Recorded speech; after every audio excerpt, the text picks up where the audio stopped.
Adaptation में दूसरा topic पढ़ेंगे हाइपरट्रॉफी। हमने ये टॉपिक पहले कंप्लीट कर लिया है, अब हम लोग हाइपरट्रॉफी देखेंगे। हाइपरट्रॉफी में सबसे पहले हम बात करते हैं हाइपर मतलब क्या होता है, एक्सेसिव, ट्रॉफी मतलब क्या होता है, साइज़ या ग्रोथ। अब इसमें हम ये देखते हैं कि जो हमारी इंडिविजुअल सेल होती है उसकी साइज़ इंक्रीज़ कर जाती है।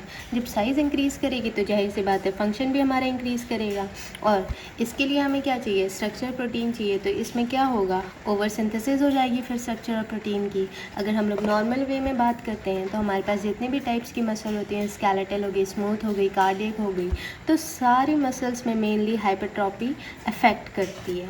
अब अगर हम लोग डिवाइडिंग सेल की बात करें तो उसमें क्या होता है कि हाइपरट्रॉफी और हाइपरप्लेसिया हो सकता है। जैसे एग्जांपल इसमें क्या हो गया, यूट्राइन स्मूथ मसल्स, मतलब कि एक साथ ही हाइपरट्रॉफी और हाइपरप्लेसिया दोनों टेक प्लेस कर सकता है अगर हम लोग डिवाइडिंग सेल की कंडीशन में देखें। अगर डिवाइडिंग सेल की कंडीशन ना हो तब उसमें खाली हाइपरट्रॉफी हो सकती है, हाइपरप्लेसिया नहीं हो सकता है। तो अब हम बात करते हैं कि जो हाइपरट्रॉफी होती है वो भी दो टाइप की होती है। एक फिजियोलॉजिक हाइपरट्रॉफी होती है, दूसरी पैथोलॉजिक हाइपरट्रॉफी।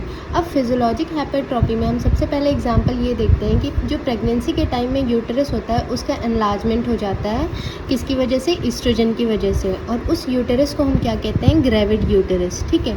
अब दूसरा एग्जाम्पल हम लोग देखते हैं कि hypertrophy of skeletal muscle. Example, hypertrophied muscle in athletes and manual labours.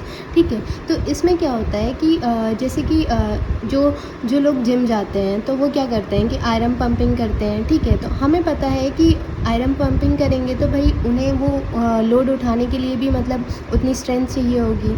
ठीक। तो हमें पता है कि जो हमारी स्केलेटल मसल होती है वो परमानेंट सेल है। ठीक। तो वो स्केलेटल मसल अगर परमानेंट सेल है तो वो डिवाइड तो करेगी नहीं। ठीक। तो डिवाइड नहीं करेगी तो उसके पास एक ही ऑप्शन रह जाता है, क्या रह जाता है कि वो उस मसल को क्या करें, एनलार्ज करें। तो वही कंडीशन क्या होगी, हाइपरट्रोफाइड, और इस वजह से वो आयरन पंपिंग अच्छे से कर लेगी। तो इसीलिए हम कहते हैं इसका सबसे अच्छा एग्जांपल क्या होता है, hypertrophied muscle in athletes and manual labourers. ठीक है। अब तो हम अब सेकंड देखेंगे पैथोलॉजिक हाइपरट्रॉफी। इसमें हम सबसे पहले देखते हैं हाइपरट्रॉफी ऑफ कार्डियक मसल। तो ये हमें बहुत सारे कार्डियोवास्कुलर डिसीज़ेज़ में देखने को मिलेंगे। तो इसमें भी हम सबसे पहले बात करते हैं सिस्टमिक हाइपरटेंशन। सिस्टमिक हाइपरटेंशन में हम ये देखते हैं कि हमारे बॉडी में दो टाइप के सर्कुलेशन पाए जाते हैं, एक पहला सिस्टमिक, दूसरा पल्मोनरी।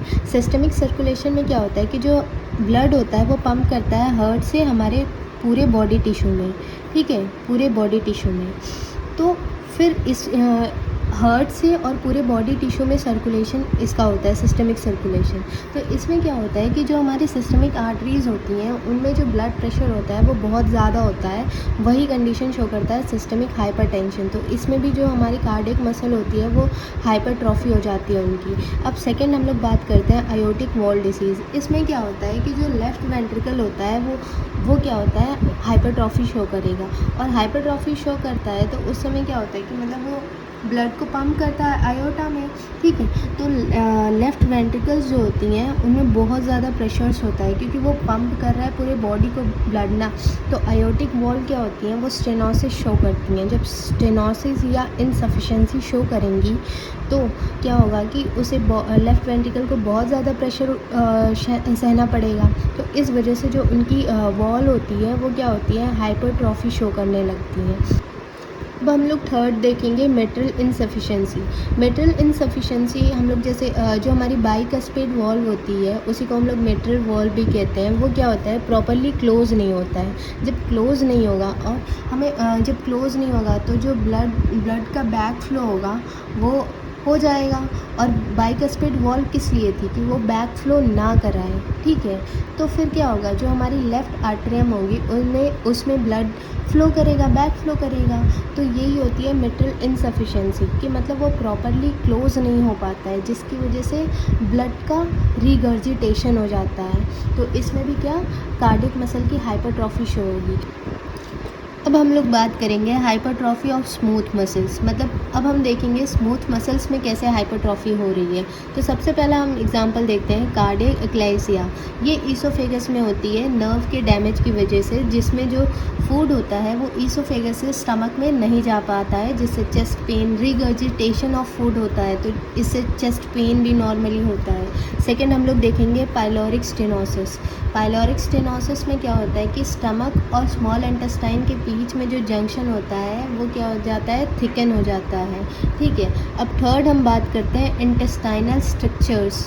इंटेस्टाइनल स्ट्रक्चर्स का मतलब क्या होता है कि जो इंटेस्टाइन होती है वो उसकी जो ल्यूमेन होती है वो नैरो हो जाती है। जब नैरो हो जाएगी तो जो फूड है वो उससे जा नहीं सकेगा। ठीक है, अब हम बात करते हैं कंपनसेटरी हाइपरट्रॉफी की। कंपनसेटरी हाइपरट्रॉफी जो होती है वो कंट्रोलेटरल ऑर्गन में होता है। इसमें हम लोग सबसे पहला एग्जांपल देखते हैं एड्रिनल हाइपरट्रॉफी। इसमें क्या होता है कि जब हम एक एड्रिनल ग्लैंड को निकाल देते हैं तो जो दूसरा वाला होता है वो पहले वाले को कंपनसेट करने के लिए हाइपरट्रॉफी शो करता है। ठीक है, ऐसे ही किडनी के केस में भी होता है। ठीक है, अगर हमने एक किडनी को निकाल दिया तो दूसरा किडनी उसे कंपनसेट, उसके जो फंक्शंस है किडनी की, वो उसको कंपनसेट करने के लिए हाइपरट्रॉफी शो करता है। अब हम लोग एक चीज़ देखते हैं, क्या देखते हैं, हाइपरटेंशन का केस देखते हैं। ठीक है, ये मुझे थोड़ा सा बस एक्सप्लेन करना था। इसमें हम ये देखते हैं कि अगर हम लोग हाइपरटेंशन के केस में देखते हैं तो जो लेफ़्ट वेंट्रिकल हमारा हार्ट का होता है वो हाइपरट्रॉफी शो करता है और वो पंप करता है ब्लड को आयोटा में। ठीक है, तो इसमें जो प्रेशर होता है लेफ़्ट वेंट्रिकल में वो आयोटा से बहुत ही ज़्यादा होता है। ठीक है, तो हाइपरटेंशन के केस में जो लेफ़्ट वेंट्रिकल है वो बहुत ही ज़्यादा, अगर प्रेशर ज़्यादा है तो वो फोर्स भी एक्सर्ट करेगा बहुत ही ज़्यादा, तो उसमें क्या कार्डियक फेल्योर का रिस्क पाया जाता है। ये मुझे कुछ बताना था आप लोगों को। Thank you.